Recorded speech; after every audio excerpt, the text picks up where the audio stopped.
Crise do sistema colonial do século XVII e XVIII.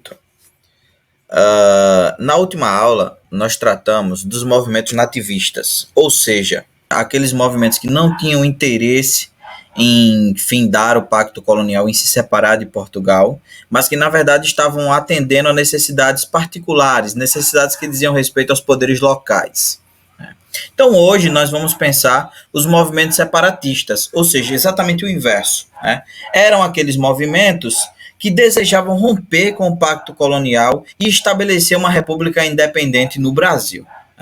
Esses movimentos, eles foram movimentos que foram principalmente influenciados por outros eventos históricos, como a Revolta de São Domingos, no Haiti, que vai de 1791 até 1804. Nesse movimento, os escravos expulsam a população branca e basicamente retomam os territórios que pertenciam a eles. Tem a independência das 13 colônias de 1776, que é também um movimento em que os ingleses, os americanos do norte se tornam independentes da Inglaterra. Você tem a Revolução Francesa de 1789, que vai passar a questionar principalmente o poder do rei, o rei enquanto uma figura que podia tudo e que não respeitava nenhum tipo de direito individual. E você vai ter também as ideias iluministas, ideias que também iam de encontro à monarquia e que, de certa forma, começavam a pregar uma racionalidade na administração pública. Então, essas ideias elas começam a circular no Brasil, principalmente por quê? Porque você tem um fluxo de mercadorias e você tem um fluxo de pessoas que estão o tempo inteiro indo da América para a Europa e da Europa para a América.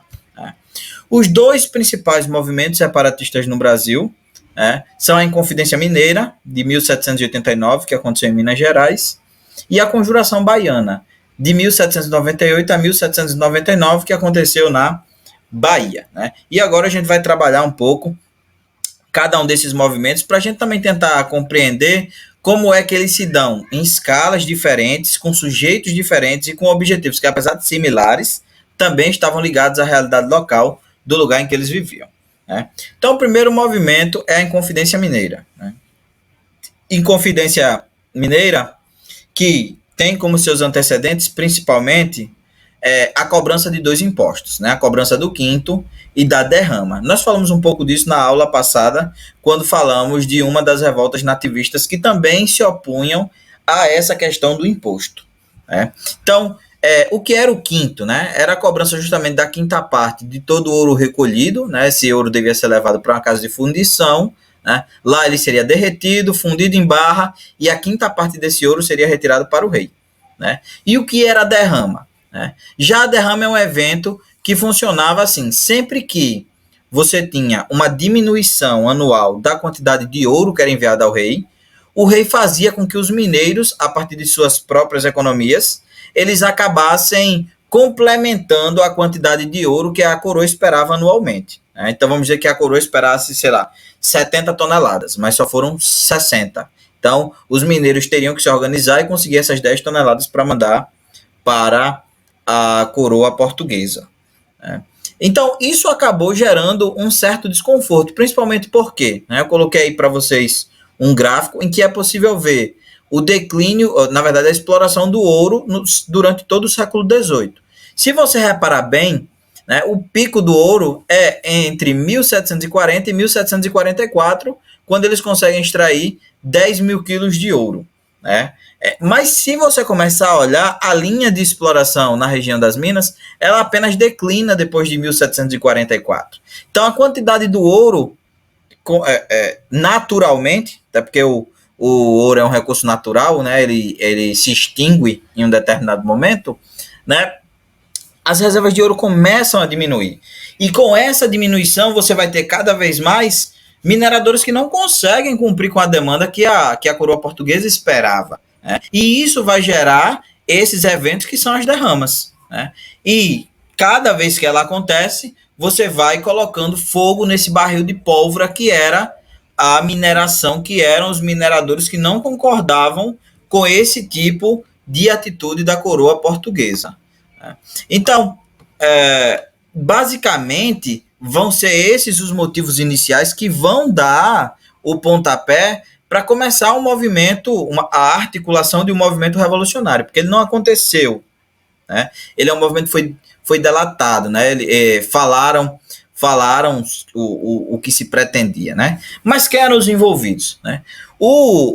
A Inconfidência Mineira tem como seus principais envolvidos, principalmente, intelectuais e militares do alto escalão, assim como fazendeiros e profissionais que desejavam maior liberdade e autonomia, né? É possível ver como esse é um movimento elitista, né? Como você não tem setores populares participando, né? E isso tem uma diferença na própria organização do movimento, principalmente porque quando você chega nos resultados, né, nem todo mundo sofreram as mesmas penas. Você tem penas diferenciadas para as pessoas, porque elas pertencem a grupos sociais diferentes. Então, qual era o objetivo da Inconfidência Mineira? A primeira coisa era uma independência, né? Eles queriam se tornar livres do Brasil e do jugo da coroa portuguesa, né?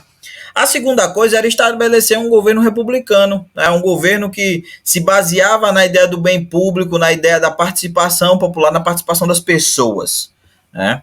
E que você não tinha um poder centralizado no rei.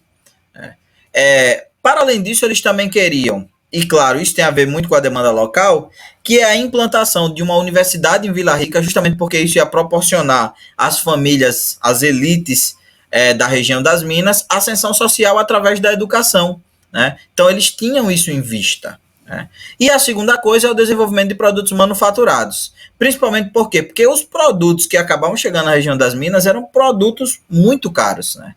Eles vinham basicamente inflacionados porque as pessoas que traziam já pretendiam ganhar muito dinheiro com aquilo, né?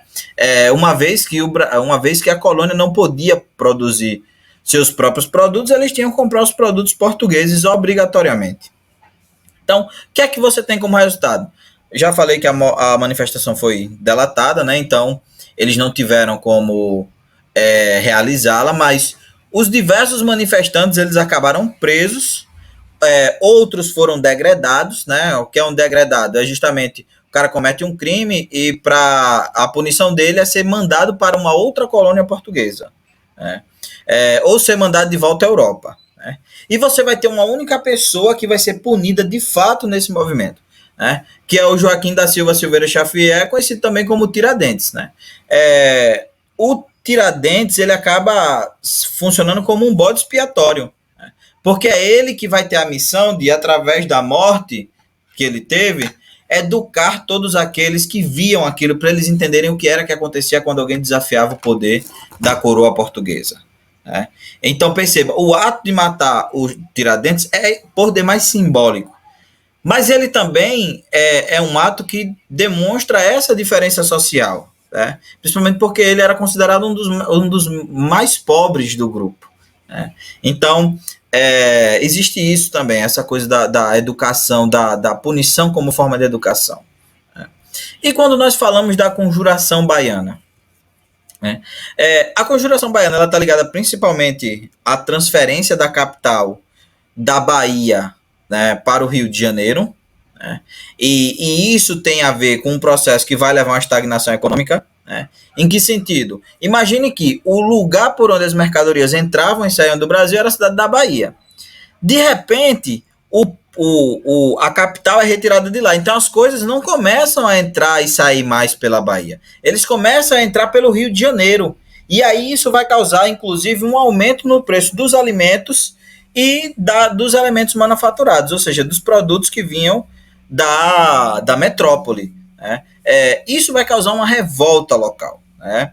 E é a partir disso que você tem a organização desse evento, que também foi delatado, que é a Conjuração Baiana, né?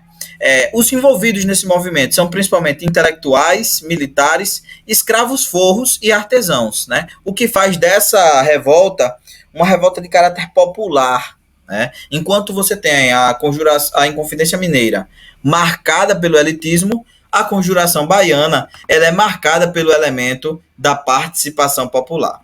Quando nós falamos sobre os objetivos, eles desejavam o fim das desigualdades sociais, o fim da discriminação racial, e isso tem a ver com a participação desses homens negros nesse processo, né? Você tem a independência da Bahia, assim como a Inconfidência Mineira, eles também queriam se tornar independentes.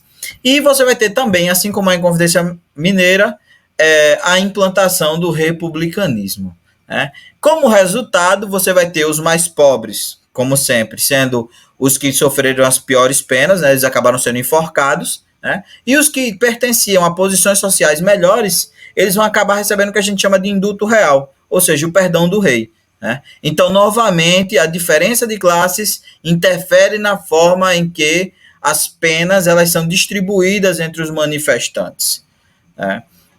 Então, sabendo disso, vamos à atividade.